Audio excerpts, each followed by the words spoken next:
بسم اللہ الرحمن الرحیم. ہلو پاکستان.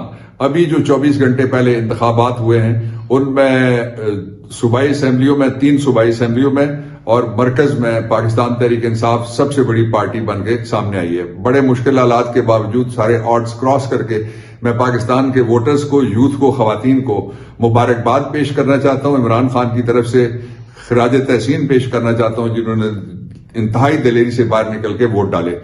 اس وقت کوشش یہ ہو رہی ہے کہ پاکستان تحریک انصاف کو حکومت نہ بنانے دی جائے. جو اکثریتی پارٹی ہے اگر اس کو حکومت نہ بنانے دی جائے تو یہ دستور کی توہین ہوگی.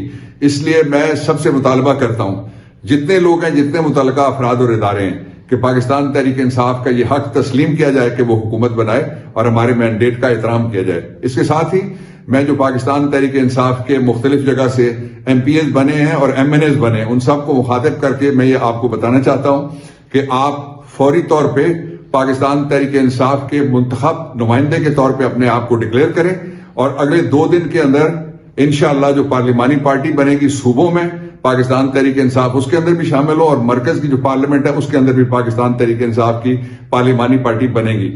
آپ عمران خان کے امیدوار تھے، آپ عمران خان کے ایم پی ہیں، عمران خان کے آپ ایم این اے ہیں اور پاکستان کو ایک مستحکم حکومت تبھی مل سکتی ہے جب اکثریتی پارٹی حکومت بنائے گی جو پاکستان تحریک انصاف ہے. ورنہ انٹرنیشنل آبزرورز سمیت پاکستانی قوم کسی فارس نظام کو daylight robbery Nawaz Sharif and company کی اس کو تسلیم نہیں کرے گی.